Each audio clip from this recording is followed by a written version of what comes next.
నమస్కారం. సైన్స్, ఆధ్యాత్మికత ఈ రెండూ కలిసే ఒక అద్భుతమైన ప్రదేశం ఉందని ఎప్పుడైనా ఊహించారా? ఈరోజు మనం సరిగ్గా అలాంటి ఒక మిస్టరీని ఛేదించబోతున్నాం. అదే చిదంబరం ఆలయ రహస్యం. ప్రాచీన దేవాలయాలు అవి కేవలం ప్రార్థనల కోసమే కట్టారా, లేక వాటి గోడల మధ్య ఈ విశ్వానికి సంబంధించిన రహస్యాలేమైనా దాగి ఉన్నాయా? నిజంగా ఆలోచించాల్సిన విషయమే కదా. అయితే మనం వెతుకుతున్న ఆ ప్రదేశం మరెక్కడో లేదు, మన భారతదేశంలోని తమిళనాడులోనే ఉంది. ఈ ఒక్క ఆలయంలోనే విశ్వం, మన శరీరం, ఇంకా మనం చూస్తున్న ఈ వాస్తవికతను కలిపే ఒక పెద్ద రహస్యం దాగి ఉంది. మరి ఈ ఆలయం కేవలం పూజలకేనా, లేక అంతకుమించి ఇంకేమైనా ఉందా? అదేంటో చూద్దాం. ముందుగా చిదంబరం. అసలు ఈ పేర్లోనే ఒక లోతైన అర్థం ఉంది. దీనికి అర్థం చైతన్యంతో నిండిన ఆకాశం లేదా చైతన్య వేదిక అని. అంటే ఈ ప్రదేశం మన ఆలోచన పరిధిని విస్తరింప చేయడానికే నిర్మించారని ఆ పేరే చెప్తోంది. శతాబ్దాలుగా ఈ ప్రదేశం ఒక ప్రత్యేకమైన కారణంతో చాలా ప్రసిద్ధి చెందింది. అదే పరమశివుడి ఆనంద తాండవం. సృష్టి, స్థితి, లయ ఈ మూడిటిని నియంత్రించే ఆ విశ్వనృత్యానికి ఇదే పవిత్ర వేదిక అని నమ్ముతారు. అసలు ఈ ఆలయానికి ఎంత శక్తి ఎలా వచ్చింది, దాని వెనకున్న కథ ఏంటి తెలుసుకుందాం రండి. ఈ కథ ఇద్దరు గొప్ప ఋషులతో మొదలవుతుంది.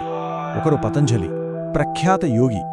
మరొకరు వ్యాఘ్రపాదుడు, పులిపాదాలున్న ఒక ప్రత్యేకమైన ఋషి. చూడ్డానికి భిన్నంగా ఉన్న వారిద్దరికీ ఒకే ఒక్క ప్రగాఢమైన కోరిక ఉండేది. అదే పరమశివుని విశ్వనృత్యాన్ని కళ్ళారా చూడాలని. వారి అచంచలమైన భక్తికి శివుడు కదిలిపోయాడు.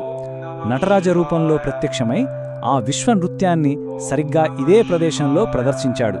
అది కేవలం ఒక నృత్యం కాదు, ఈ విశ్వం యొక్క పుట్టుక, జీవనం, అంతమనే శాశ్వత చక్రాలను ఆవిష్కరించిన ఒక అద్భుత దృశ్యం.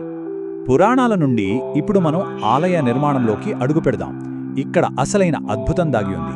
నమ్మశక్యం కాని నిజాలున్నాయి. ఈ ఆలయం కేవలం రాళ్లతో, బంగారంతో కట్టింది కాదు. దాని నిర్మాణంలోనే ఒక సీక్రెట్ కోడ్ ఉంది. ఆ కోడ్ను ఛేదించే మొదటి సంఖ్య 21,600.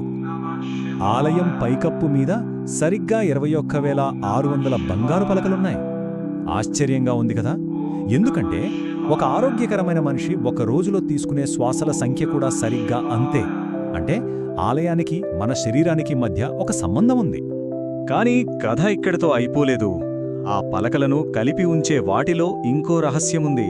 అదే ఈ సంఖ్య 72,000. ఆ బంగారు పలకలను 72,000 బంగారు మేకులతో బిగించారు. మరి ఈ సంఖ్య దేన్ని సూచిస్తుందో తెలుసా? మన శరీరంలోని 72,000 నాడులను, అంటే మనలోని శక్తి ప్రవాహ మార్గాలను. అంటే ఈ ఆలయం మొత్తం మానవ శరీరానికి ఒక ప్రతిరూపం. ఎంత అద్భుతమైన ఆలోచన కదా. ఇప్పటివరకు చూసింది ఒక ఎత్తైతే, ఇప్పుడు మనం ఆలయం యొక్క గుండె లాంటి ప్రదేశానికి వెళ్తున్నాం. అసలైన రహస్యం ఇక్కడే ఉంది. అదే చిదంబర రహస్యం. గర్భగుడిలో ఒకే ఒక్క తెర ఉంటుంది. దాని వెనుకే ఆలయం యొక్క అతిపెద్ద రహస్యానికి సమాధానం దాగి ఉంది. ఇంతకీ ఆ తెర వెనుక ఏముంటుంది? ఏదైనా అమూల్యమైన విగ్రహమా, లేక అపురూపమైన ఆభరణమా? ఏముండొచ్చు? సమాధానం ఏమీ లేదు. అదే సమయంలో అన్నీ ఉన్నాయి. కొంచెం కన్ఫ్యూజింగ్ అనిపిస్తుందా? కానీ ఇందులోనే అసలు మర్మం దాగి ఉంది. ఆ తెరను తొలగించగానే కనిపించేదే ఒక ఖాళీ ప్రదేశం. దాన్నే ఆకాశలింగం అంటారు. ఇక్కడ భగవంతుణ్ణి రూపం లేనివాడిగా, అనంతమైన సర్వవ్యాప్తమైన చైతన్యంగా ఆరాధిస్తారు. నిజమైన దైవత్వం ఏ ఒక్క రూపానికి పరిమితం కాదని చెప్పడమే ఈ చిదంబర రహస్యం. ఇంతటి ప్రాచీన జ్ఞానానికి మరి ఆధునిక సైన్స్కు ఏవైనా సంబంధం ఉందా? ఖచ్చితంగా ఉంది. ఆ కనెక్షన్ ఏంటో చూస్తే మనమందరం ఆశ్చర్యపోతాం. ఈ నటరాజ విగ్రహం కేవలం ఒక దేవుడి రూపం కాదు. ఇది ప్రాచీన జ్ఞానానికి, ఆధునిక విజ్ఞానానికి మధ్య ఒక వారధి లాంటిది. ఎలాంటారా? ప్రముఖ భౌతిక శాస్త్రవేత్త ఫ్రిట్జాఫ్ కాప్రా ఏమన్నారంటే, ఆధునిక భౌతిక శాస్త్రవేత్తలకు శివుని నృత్యమనేది సబాటామిక్ మ్యాటర్ యొక్క నృత్యం. అంటే ఈ విశ్వంలోని ప్రతి అణువులో నిరంతరం జరిగే కదలికే శివుడి తాండవం. ఈ అద్భుతమైన సారూప్యత వల్లే ప్రపంచంలోనే అతి పెద్ద పార్టికల్ ఫిజిక్స్ ల్యాబొరేటరీ అయిన స్విట్జర్లాండ్లోని సర్న్ ముందు నటరాజ విగ్రహాన్ని ప్రతిష్ఠించారు. ఇది ప్రాచీన ఆధ్యాత్మికత, ఆధునిక సైన్స్ ఒకే చోట కలిసినట్టు కాదా? చివరిగా చిదంబరం ఆలయం మన ముందు ఒక పెద్ద ప్రశ్నను ఉంచుతుంది.